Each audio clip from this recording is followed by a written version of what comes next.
And what that means is that we reinvest all of this money back into research. And if there's one thing that's wonderful about ACT is that we are, one of the hallmarks of this organization is that we're backed by really robust research. And that's going to be really important, especially as we're talking about this. We're a mission-driven organization, and what we care about is workplace and college success, career and college success for students. There's not a single person at ACT that believes that every single student should go to college or should go straight into the workforce. So we want to support students in their success regardless of what they do post-secondary. So it's really important that we understand that we're using this data in order to find some solutions to support that success. So as we said, success is a big deal, but I would love to take just a minute and find out what you guys, how you guys define success. So I don't think that there's a real consensus. I think it's cultural. I think it depends on what you have seen in your own life. But when you think about students and student success, what does that mean to you? I would love if just a couple people could give me, sort of share what your opinion on that is. What does that mean? What does success mean? We say that a lot. Yeah. I think it's student-centered.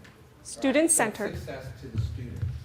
And I think that's important. That's an important piece because as you work with a lot of students and you funnel them down paths, this is how you're going to be successful in life. When you go to college, post-secondary, certificate, and sometimes I think we forget to ask, like, what does success mean to you?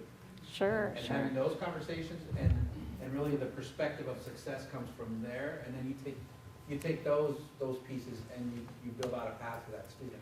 So I think that to me is probably the top, at least in my opinion, top two. Brilliant. And having them have that involvement, almost their own buy-in in their career and the success in their life, I think is essential.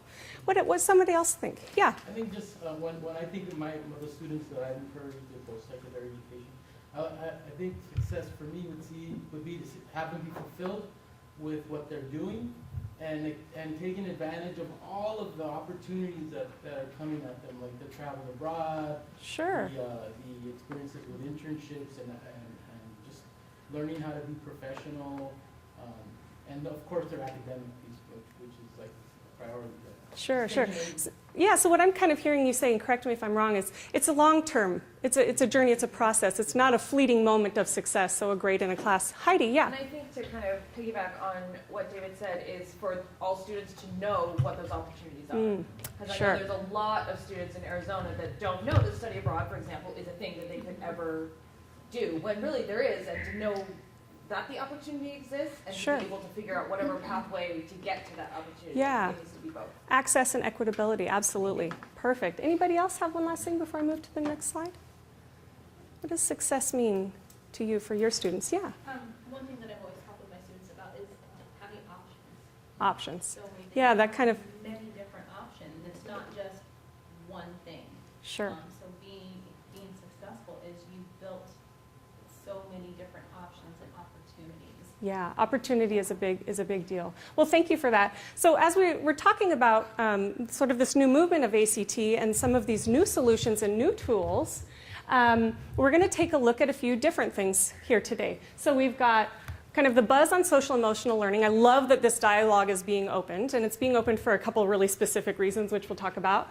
We're going to talk about how ACT defines social and emotional learning, what the teacher perceived benefits are. Raise your hand if you're a teacher.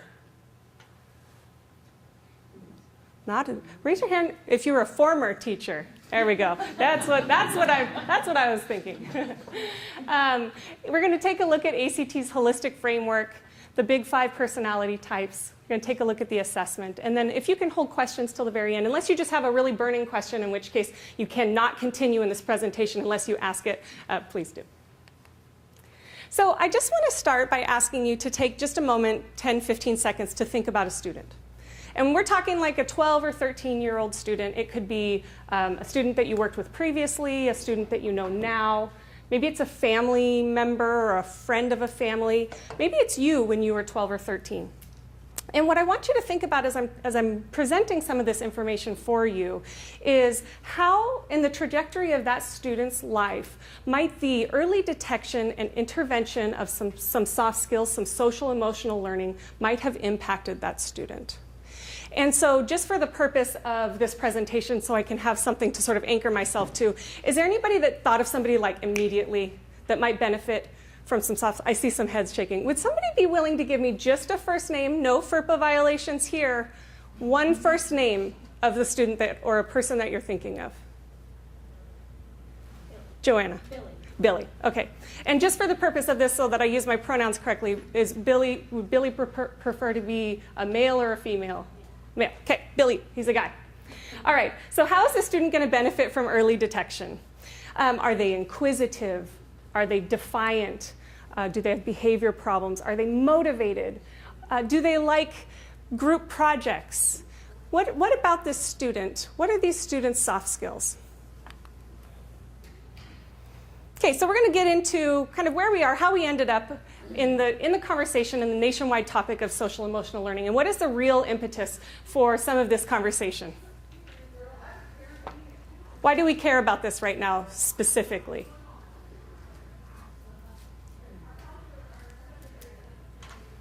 Politically, what's happening? Yeah. So, kids are dealing with their emotions and anxiety and stress, and Absolutely. they can't function. Yeah. It's a big indicator on how successful they are in their careers and college. It's a huge indicator, you're right. And also, in addition to that, we have some legislation that's going to be impacting that. So we'll talk about that. So what is social emotional learning? So this is ACT's definition up here. You guys can read that. Oftentimes, social emotional learning is referred to as either people skills or soft skills. If you've ever heard anybody say, oh, that guy has a high EQ. What is EQ? Yeah, emotional quotient, right? It's very different from IQ. And what we're trying to look at these students holistically and say, these students are more than just a test score. These students are more than just their academic skills. And so we want to take a look at some of these soft skills. So these are just some of the words that we use when we talk about social and emotional learning. The research supports the importance of social emotional learning, especially in this 21st, 22nd century workforce. I was just reading the other day at Google, if you worked for Google or Twitter, they actually offer classes for their employees on mindfulness and on social emotional learning, because the students are probably not getting it anywhere else. So there's a resounding consensus among researchers. This stuff matters. It matters a lot. It matters whether you go to college. It matters whether you're going into the workforce right after high school. It matters as to whether or not you complete high school.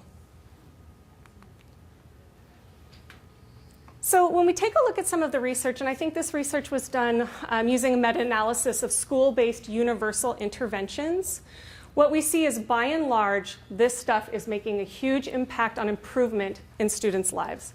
You'll see here pro-social behaviors, problem behaviors, reduction in emotional distress.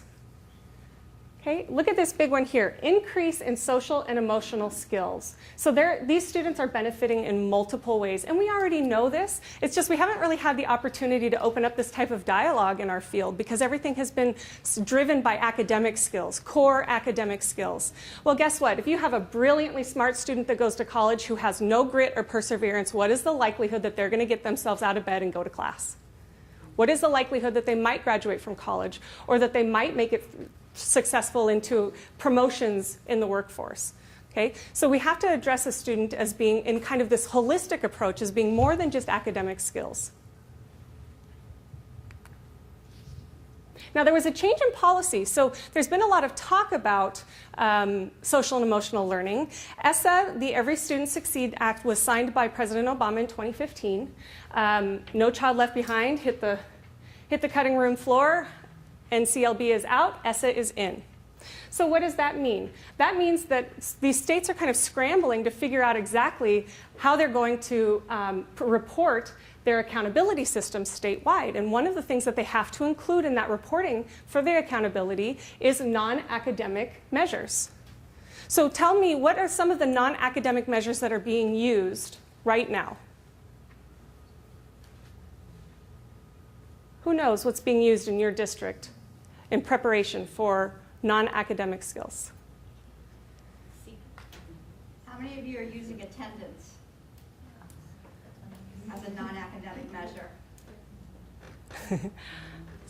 I see some heads shaking. Yeah. So this is an opportunity for us to be able to meet these mandates.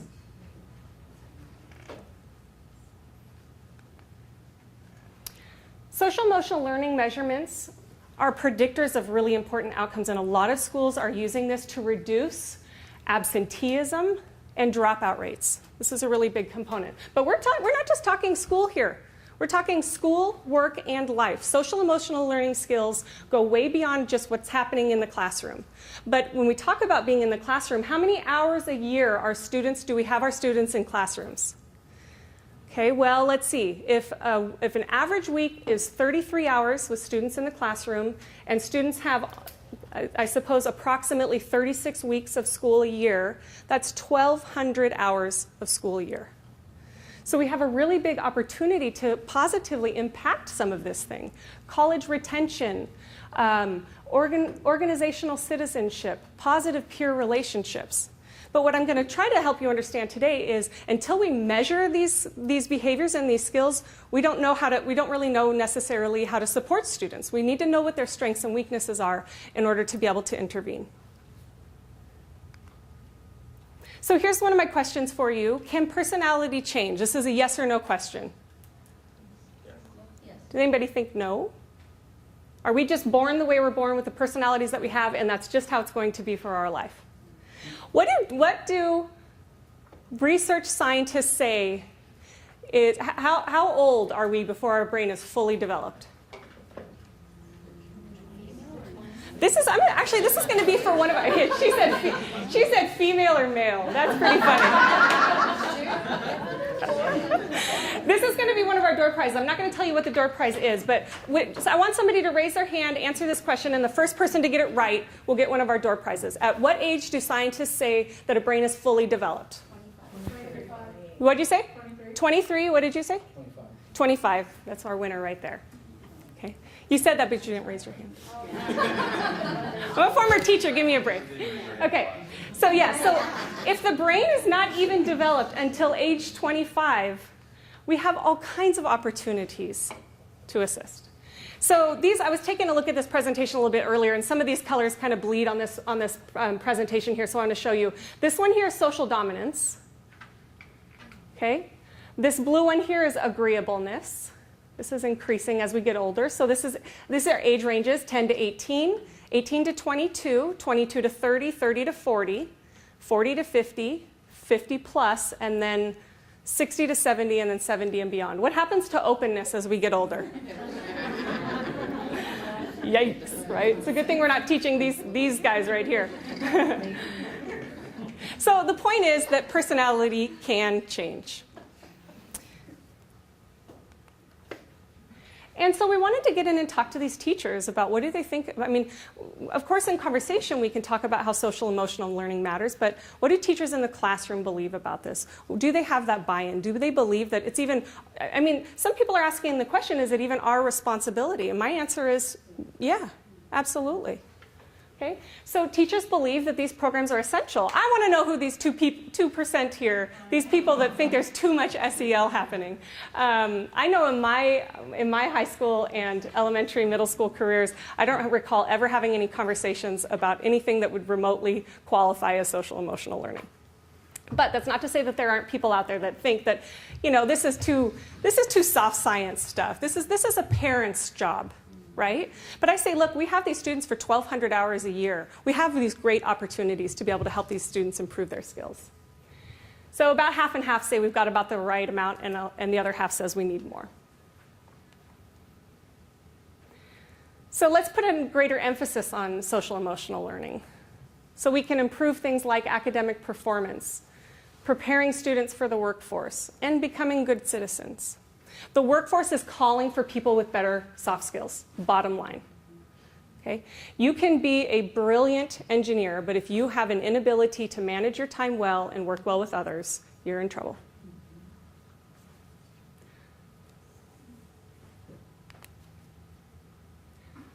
Additional evidence that suggests that this is making a difference.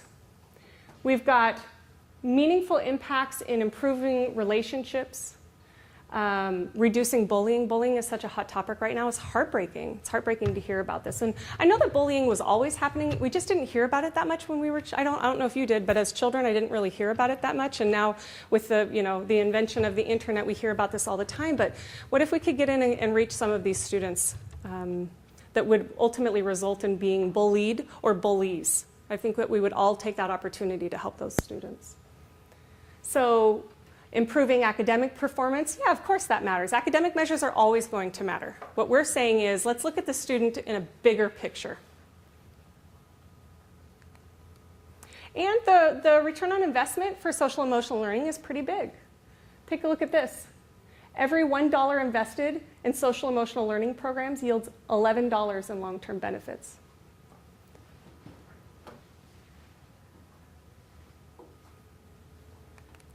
So here's my second prize. Okay, so you can't win twice because that would be no fun.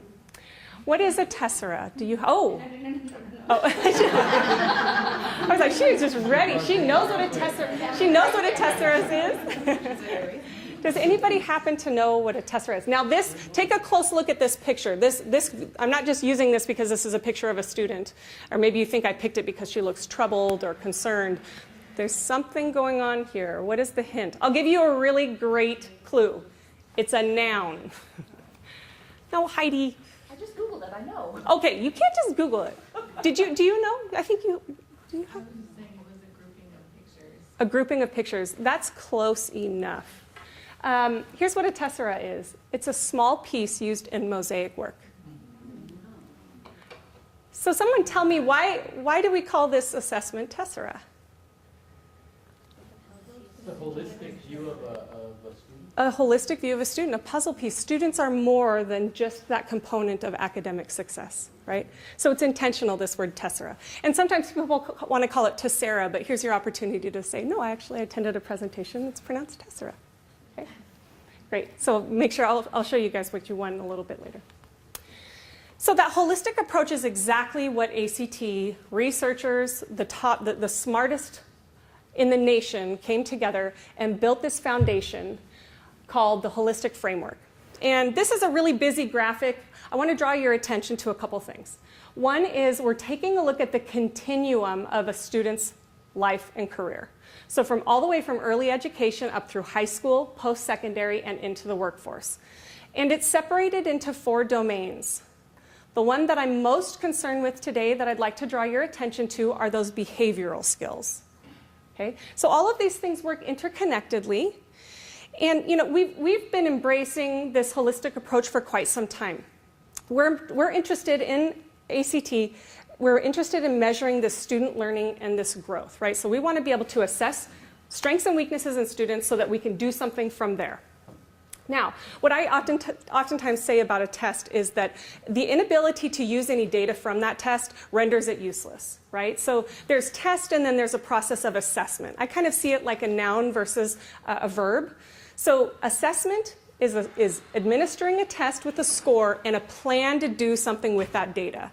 Otherwise, you're just testing students. So we're going to talk a little bit about how we can look at some of these behavioral skills and once we test them and where to go from there. So we've got here acting honestly, getting along well with others, keeping an open mind, and socializing with others. So these are all, none of these things are mutually exclusive, as we know. They're all kind of interconnected. And so we build these assessments, these learning tools and solutions based on this framework. This is evidence-based research. We're not talking about a couple people sitting around and doing kind of like a brain session on what these measurements should be. Tessera is multimodal. It's multidimensional. We're going to take a look at exactly what these items look like. And you guys, I'll even be giving you some demo credentials where you can go on afterwards, or if we have time at the very end, where you can go on and take a look at some of the items. So when we talk about that continuum for student success, you'll see at the top here is the ACT Tessera. So it's a next generation social emotional learning tool that's going to produce some pretty rich data. And we'll take a look at those reports as well. And then you're going to be given the opportunity to teach and integrate. So Tessera has what's called the Teacher Playbook, and it's a curriculum based off this assessment for students and teachers. And then we can take a look here at continuously improving. And then you start it all over again, right? So we measure it, we try to provide interventions where we can, then we test it again. And then we continue doing that. And so this whole process here makes it a little bit more strategic in our goals and the visions that we have for schools and we have for students. It's a plan, it's assessment, it's a plan to do something with the data, to not just sit on it. So when we think about how to measure social and emotional learning, we think about these big five. So these are 5 personality traits that researchers, by and large, have deemed it's a model based on these common traits. And it's basically, this is the language that we use as descriptors of personality. This is what drives the work of Tessera. So if you can't quite read those because the font's a little bit small, we were talking about emotional stability, openness, extroversion, conscientiousness, and agreeableness. Now, in some conversation that I've had with some colleagues, we have kind of decided that one of these feels more important to the other. So it's subjective, of course, but if you had to pick one of these that you felt like mattered the most, what might you say? What was it? I would say emotional stability. Emotional stability. So emotional stability has, and also conscientiousness has a really big impact on all of these other traits, right? So this research is validated and widely adopted. And we're talking about people who have come together across different cultures, different phases in life, different contents and contexts, and in different places in the world. So some of these values are sort of Western values, but all of these, we have decided, researchers have decided, lead to a better likelihood of student success. So let's think about Billy. Think about some of these skills. So when we look at this crosswalk between the big 5 factors of personality traits and the Tessera skills that are measured, let's think about Billy. Okay. Where is he landing on some of this stuff? Tenacity and grit, teamwork, cooperation, composure, resilience, curiosity, leadership. What's the likelihood that Billy's even never had, maybe even heard of some of these words? We're talking about a 12 or 13-year-old. Do they know what conscientious means? Do they know what ingenuity means? Okay? So when we think about this student, what we really want to do is we want to reach Billy. We want to reach the student and say, look, here's an opportunity for us to be able to, if there's some strengths or some weaknesses, get them to be involved in their education, even if that's beyond academic and dips into social emotional learning. Get them involved.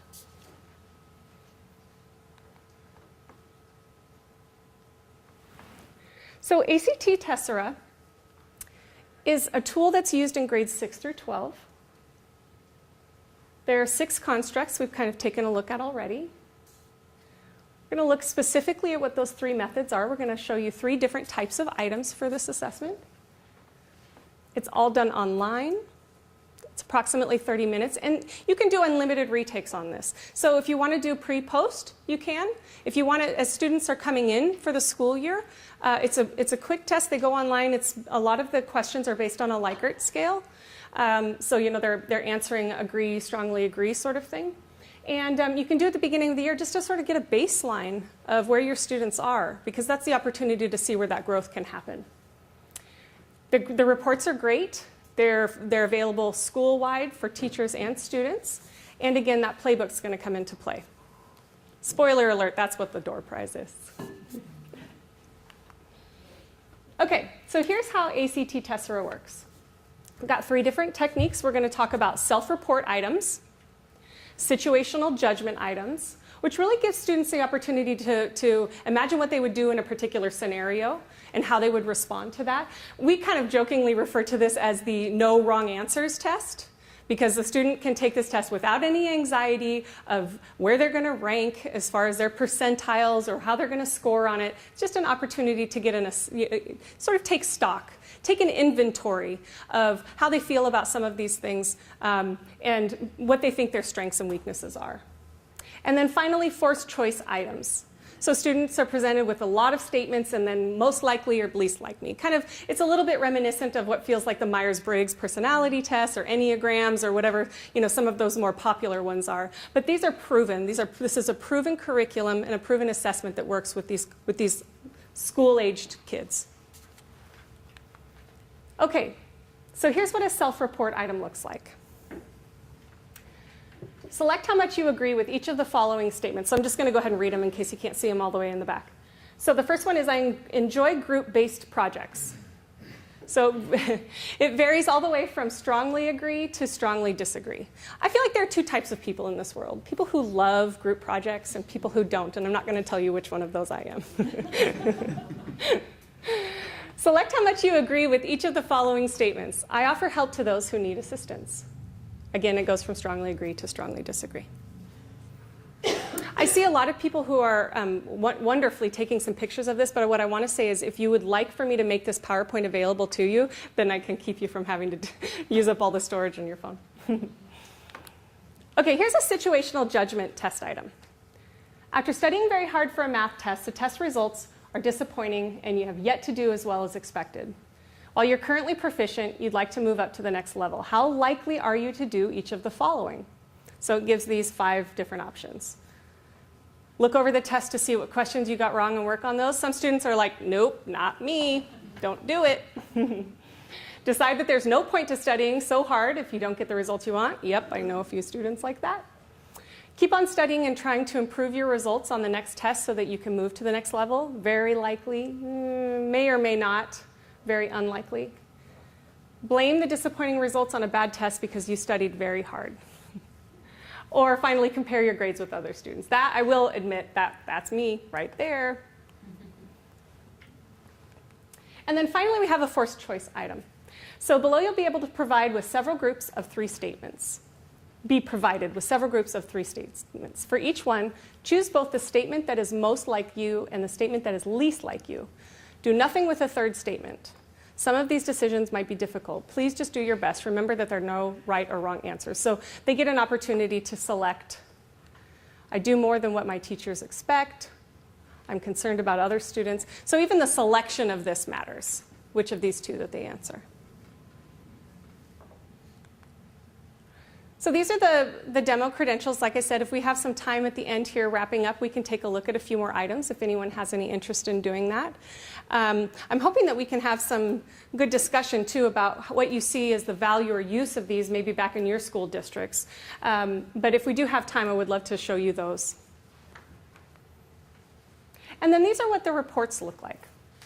So we've got 1-page summary. So there are a couple different versions that you can have that you'll get when you are administering this assessment. And one of those is an individual student report. So you'll see that these are graded on star system. So it's out of 4 stars. That's the best that a student can do. And then we've got the 5 domains here. So we've got grit, teamwork, curiosity, resilience, and leadership. And then down here is kind of a legend that explains what those 4 stars mean, whether 1 star, 2 star, etc. And then over here is kind of an opportunity for you to see, okay, what do I do now? Because the point is where you are today isn't where you necessarily have to be tomorrow. And what can we do? What is our action plan between now and then? So here's some explanation on how to improve your grit. How to improve your teamwork. It gives you some ideas. And then also some resources. We're in a world of really rich resources online, and many of them are free. And ACT Tessera gives you a chance to link up with some of those resources.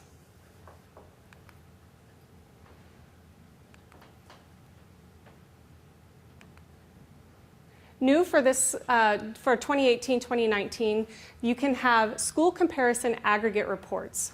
So my question to you is, what value is there in comparing how your students performed on something like Tessera to other participating schools? Why would that matter?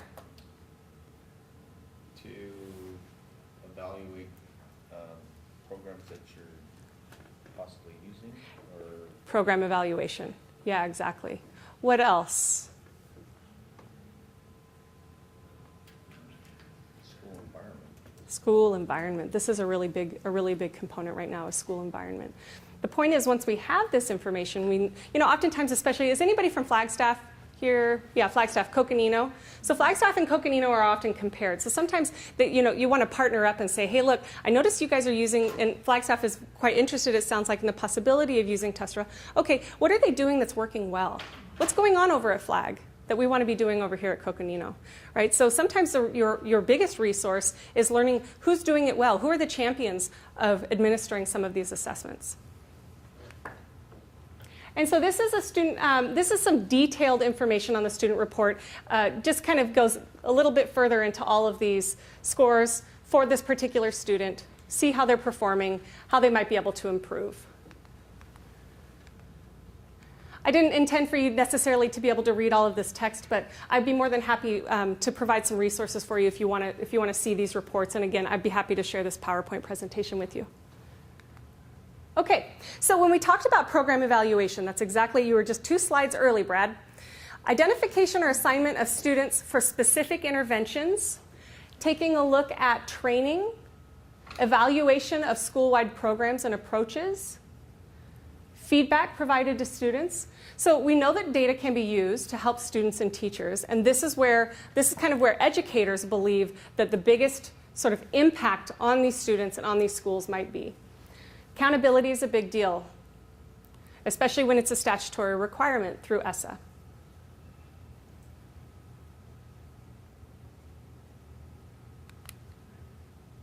So let's talk a little bit about the playbook. So it's being offered currently in a digital delivery of the ACT of this actual format. So what we have here in the door prizes today are the actual playbook here. This covers 3 of the 5 domains. So in order to get the remaining 2, you got to buy it. But this is a great resource. This is a robust curriculum that helps. Basically, it answers the question, what do I do now? I know how the students performed on this assessment. I know what some of their strengths and weaknesses are, so now what?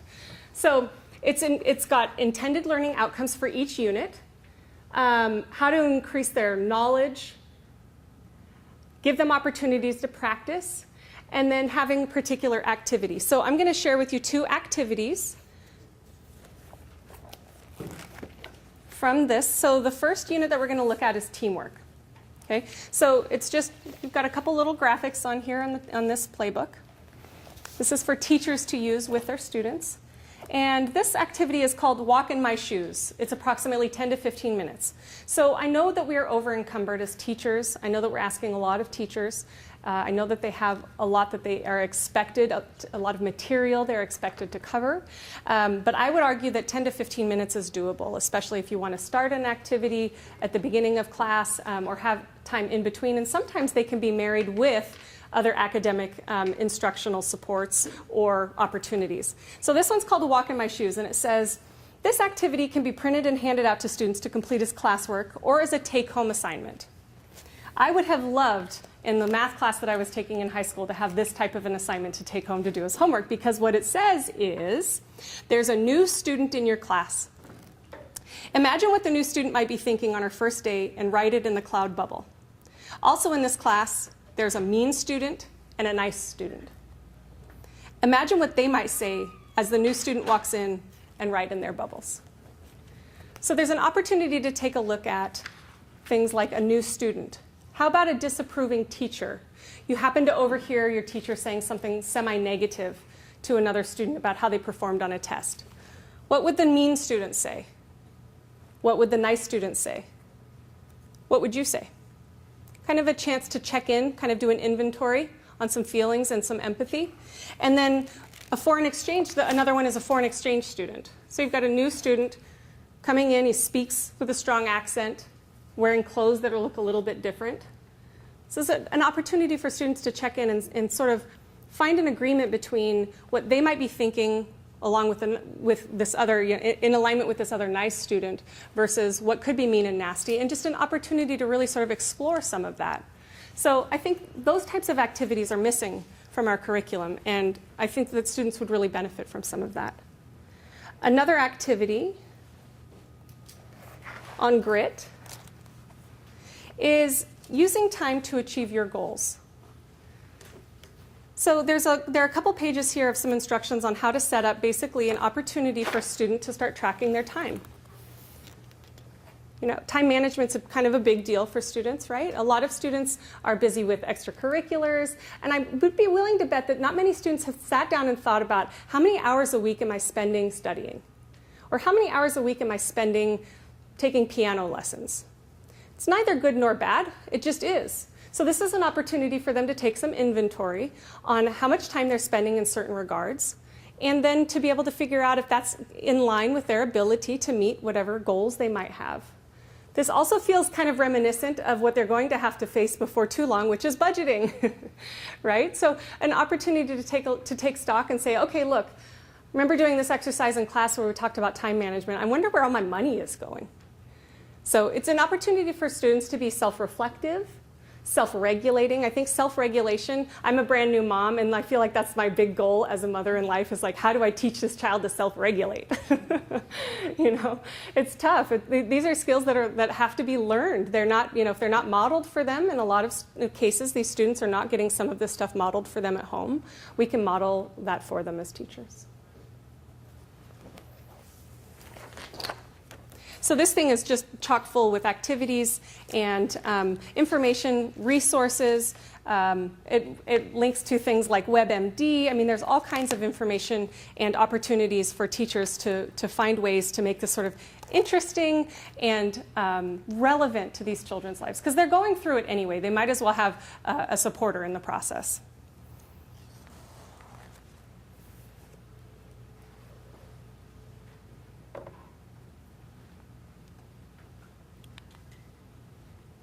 But you don't have to take my word for it.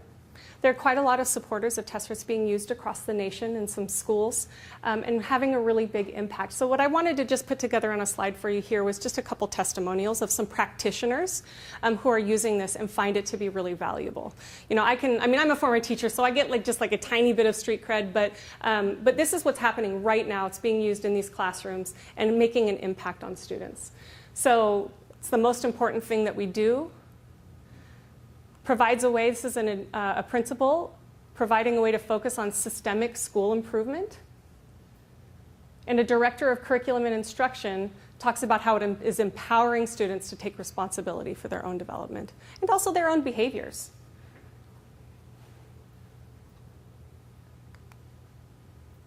So we can talk a little bit about some of the next steps. Like I said, I want to be able to make this PowerPoint available for you. We have some additional supporting materials.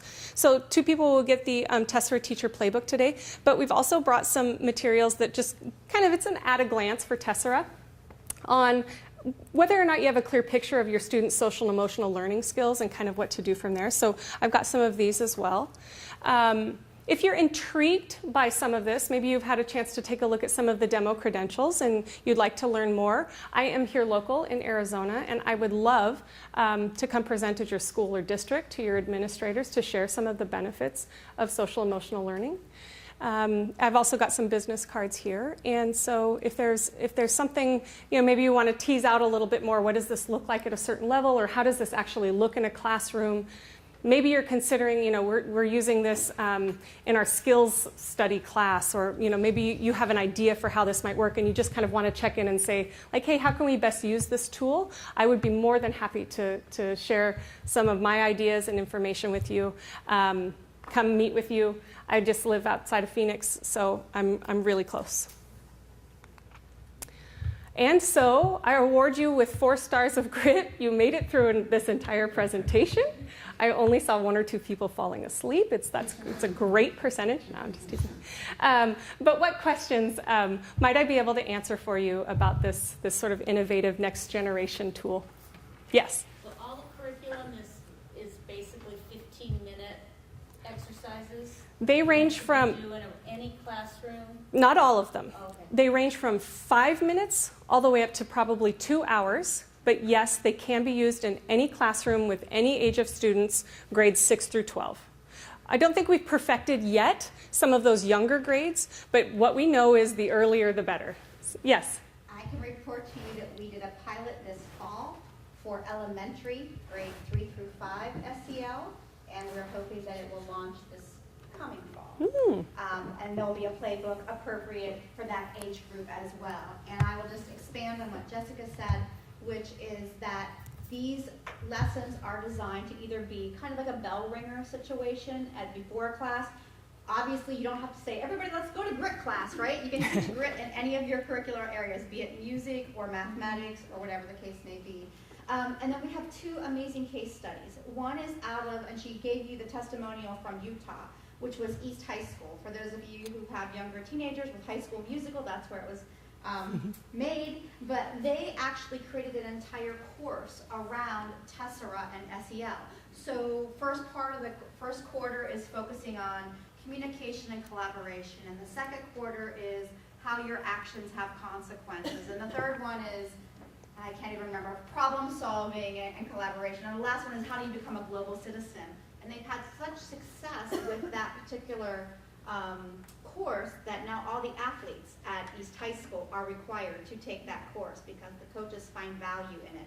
So if you want to play football, you're taking that course. If you want to play basketball, you're taking that course.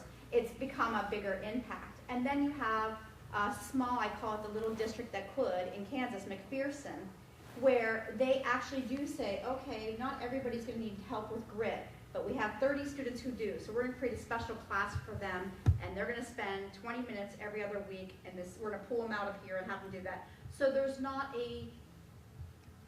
any one way to do this.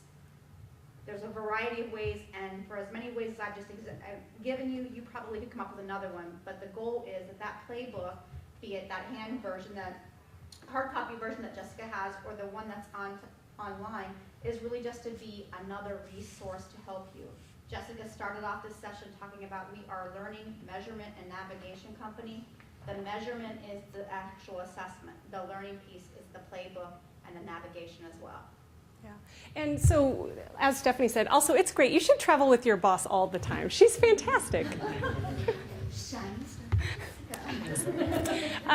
No, but she brings up a really good point, which is we know that you know your students best, right? You are the expert for your students. And so we give you the tool and we allow you to use that in whatever way you deem fit. So we don't pretend to think that we can come in and we're just going to, we're going to give you this assessment and it's going to fix everybody. That's not what Tessera is about. It's about a resource in conjunction with the teachers to address strengths and weaknesses in their students and then to go from there. So we let you be the experts on that. We just provide you with what tools you need to be successful. We care about your success too. When we talk about education and workplace success, we mean that's you guys as well. We're not just talking students, right? So we want to set you up to be as successful as possible in helping your students become successful. Thank you for that question. I appreciate that. What other questions might you have about this? Is there like a specific training, say the teacher is reading the results or the test or the results of the test? Uh-huh. Does it list like, oh, well, they would benefit from the activity on page 283, or how does that work? So let's take a look back. So some of these reports will actually link to specific resources. Here we go. So go to this link. Improve your resilience. So we'll give you some recommendations and link you with some particular activities that might benefit your student. But you'll know that because you will have looked at those particular areas and units in the Tessera Playbook. So you'll already kind of know how to address some of those strengths and weaknesses long before you even find out what the data might be. But the teacher doesn't actually like training on it? No, I mean, we can, I certainly would be happy to provide, there are some resources that we could do to support schools. I could come in and talk about, we could use some sample data and we could talk about, okay, where would we go from here once we knew what that was. But I don't think that, Steph, do we have anything online for training? Actually, so again, as part of our transformation, because we were good at telling you what ails you, but not good at telling you how to feel better. And so we're trying to be better about that. So if you're looking on our website under Tessera, you'll see training and resources. Now, those are really electronic interchange, right? Yeah. Videos or PowerPoints or things of that nature, PDF step-by-step situations. But Jessica is always a resource. You are really incredibly lucky in the state of Arizona in that we have Dr. Jonathan Martin, who lives in Tucson, who is kind of for lack of a better word, the godfather of ACT Tessera. And he loves being able to interact with schools and districts and students about this particular solution. And so, unlike other states that we work with, he's actually in your backyard, and he loves the opportunity to have that engagement. Now, we can't just pull him every time we want him because he's in high demand across the country, but he's also a resource. And then last but not least, I think when you get into this, you will see that it is so user-friendly and intuitive that Jessica will be like, hey, let me help. And you'll be like, yeah, I got this. I don't even need you. I'm just thinking for that, like, teacher who says I have a million other things and I'm like resistant to start something new. You have to kind of sell it and kind of be like, okay, this is, it's something. But if you're saying it's pretty easy and user-friendly, then yeah, it's easy to administer. The reports are designed to be user-friendly at the student level, the parent level, and the educator level. And then in addition, that playbook, you can actually just do a search, grit, and it's going to pull up a series of things to help you. The last thing I'll mention is, and for those of you who have been participating in ACT workshops for at least the last year, you've heard about ACT Academy, which is that free resource that covers K through 12. It doesn't just cover ACT content areas of mathematics, reading, science, and English. There's also, you can sort by SEL, and there are activities and games in ACT Academy that would help for this. And I brought some, I have some little flyers on ACT Academy. They're just little cards that you're welcome to take with you if that's something that you're interested in using. Yeah, so again, it's just another tool to help you in support of social emotional learning with your students. Yeah, but I would be willing to argue that it's not, I don't think social emotional learning is a hard sell for teachers. I hear what you're saying, though, which is how am I supposed to start something new? But if, small chunks at a time, and the beauty of this playbook is that there are 5-minute activities just chock full of, places where you can insert some, or even combine it with whatever, whatever projects you're already working on in that class. When I was a math teacher, we would kind of do like a, try to profile a particular job that might involve some math. And so we might be able to talk a little bit about time management with what that might look like. So, it doesn't have to necessarily be where somebody blocks out 1 hour of time and instead of teaching slopes, we're going to teach grit. It doesn't have to look like that, but it could if that's what you wanted to do. So, thank you. That's a great question. What other questions might you have about this new thing? Are the reports designed for? Oh. Reports designed for the teacher to be able to see, or are they for students? So we have individual student reports, and then we also have, you can look at how your students performed. There's basically spreadsheets of how your students performed. They're made to be easily digestible for all teachers, parents, and students. So it's going to be in language that students can relate to, but you'll also have reports that will show data class-wide or school-wide that are more intended for teachers, so they can kind of look at how their students are performing. But as you can see, it's pretty straightforward, based on a four-star scale, and then where do we go from here? How do we improve how do you improve your curiosity? What are some ideas on improving leadership? So I think students would be able to read these. It'd be a great opportunity. I sort of imagine a student, or maybe my daughter coming home today, saying, Mom, look, I got this new report from my teacher, and I want to sit down and I want to talk about what some of this means. So parents can look at it and understand what's happening. Students get that real buy-in. This is how I answered these questions, and here's why maybe this was a little bit lower, because Mom, quite frankly, I just don't like working in groups. Something like that. Was there another? Yeah. What costs? So the Tessera assessment, which can be taken, like I said, there are unlimited times that a student can take it over the course of the year, is $10 per student. And what else costs? The playbook? No, you get the curriculum with that. So as soon as you order Tessera for your students, their licenses, as soon as you order that, you automatically get the digital teacher playbook. Can you order it for, groups? Any more than 20 students. So I think the minimum is 20 students. Yeah, minimum order is 20 students. But can be all the way up to 10,000 if that was something that you're interested in. And again, it takes about 30 minutes to take the assessment and can be taken as often as possible. And it will chart your progress for each administration. So you'll know if you decide to do pre and post test or kind of use it. Maybe you're going to throw it in with your interim testing real quick, so at the very end they get to do some of these Likert type items. Then you'll be able to see how they performed at the beginning of the year, middle of the year, end of the year. See if anything that you were doing with your curriculum was having a positive impact on your students. Yeah, did you have a question? I think kind of the same thing, but if you purchase it for, say, 100 students, Mhm. you're going to do maybe a class. Sure. Then does it carry over to the next year, or do you have to reorder? So it's a 1 year. I think it's a 1 year. Freshman and sophomore and junior. Yeah, I mean, you'll have that data, but it's intended to be a 1 year license. Yeah, I'm saying the right things? Yes and no. So I just want to be very clear, because when I start talking about how we hold on to data and that longitudinal piece, I want to be clear. So the Tessera license is for basically a school year, September 1 ballpark till I think it's July 1 is the holding pattern for it. And then what happens is we have to clear the cache. So we're going to send out a note to you that says, hey, if you want to hold on to this data, make sure you upload it into your own systems, because we're going to clear out the cache. So it's not going to, unlike our ACT Aspire summative, which would track, if you started in 3rd grade and then you test in 4th grade, and that longitudinal piece will be there. That won't be the case with Tessera. Now, within that school year, if Jessica got a 1 on grit, which she would never get, but if Jessica got a 1 on grit, and then we reassess Hey, parenting's her, hard. I may have that some days. when we reassess her, maybe right before Christmas break, because I'm mean, and she's grown another star, now the next report would show 2 stars. And I wouldn't necessarily know that she had 1 star before unless I was looking maybe at the dashboard, the teacher dashboard or something along that line. Does that answer your question? Yeah. I just want to make sure we're really clear when we talk about longitudinal data and how we store it. So there's a way for you to provide, like, show growth for one particular student Right. for the year. Right. Okay. Yeah. You get a buy for the next year. Right. It's a renewable license, just like anything else. Yeah, there's a question in the back. Is there in the works for that renewable to be for the 4 years? Because if a student leaves my school, how do they take that data with them? Well, they would Or have. can it be transferred? Like, as a parent, I would want to know, where's my kid's stuff going if I leave? Right, so obviously when students transfer from one school to another, they have a student record that gets transferred. Usually that's electronic.